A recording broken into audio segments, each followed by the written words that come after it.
Hello दोस्तों, creed panchayat local operator, जी हाँ दोस्तों, जिसे सीपीएलओ बोलते हैं, जो दो दो एग्जाम देने के बाद 1,000 रुपये फीस पे करने के बाद एक गांव में एक पंचायत ऑपरेटर के रूप में लगाए थे। उन्होंने विधानसभा सत्र से पहले सभी एमएलए के पास धक्के खाए, कहीं कोई सुनवाई नहीं। लेकिन अब सीपीएलओ में एक बदलाव शुरू हो चुका है और कच्चे कर्मचारी मंथन शुरू। आप हरियाणा के अंदर किसी भी प्रकार से कच्चे कर्मचारी हो, अडो बेस पर, डीसी रेट, पार्ट टाइम, अन्य किसी भी प्रकार की आउटसोर्सिंग पॉलिसी पार्ट 1 पार्ट 2 या डीसी रेट पर लगे हुए हो तो फटाफट से चैनल को सब्सक्राइब कर लीजिए।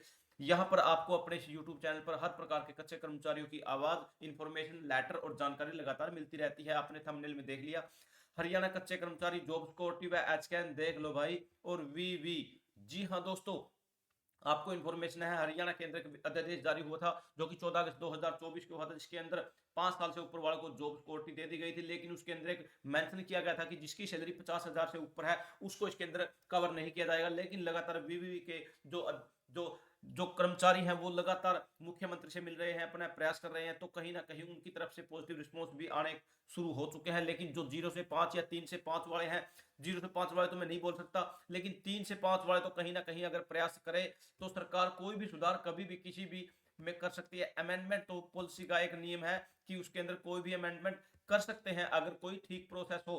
क्योंकि दोस्तों, अगर मान लीजिए अमेंडमेंट या एक्ट बन चुका है कि 50,000 से ऊपर वालों को इसके अंदर नहीं किया जा सकता, और उसके बाद भी मुख्यमंत्री बोल देते हैं भाई हम कोशिश करेंगे कि 50 से ऊपर वालों को भी इसके अंदर जोड़ने की कोशिश करेंगे, तो क्यों ना 3 से 5 वालों को भी जोड़ा जा सकता है।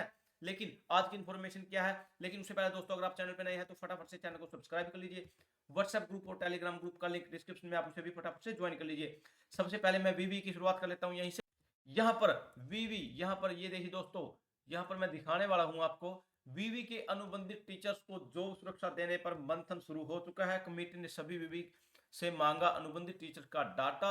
यहाँ हरियाणा के सभी स्टेट यूनिवर्सिटी में कार्यरत अनुबंधित पार्ट टाइम टीचर्स को भी अब 58 साल तक की सुरक्षा दी जा सकती है या दी जाने की तैयारियां शुरू कर दी गई है। सिक्योरिटी ऑफ सर्विस एक्ट, सरकार ने कमेटी का गठन कर दिया है। वह समान काम समान वेतन में आ रही समस्याओं को लेकर मंथन करने के आदेश जारी कर दिए हैं।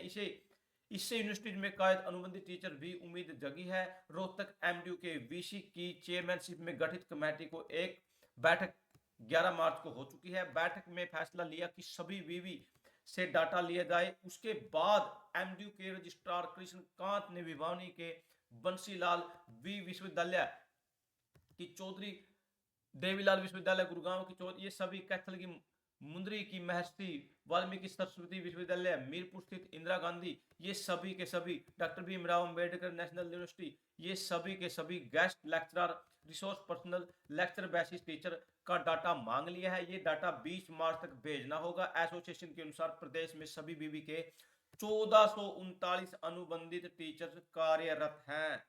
लेकिन मैं आपको एक सीपीएलओ के बारे में बताने वाला हूं, क्रिड।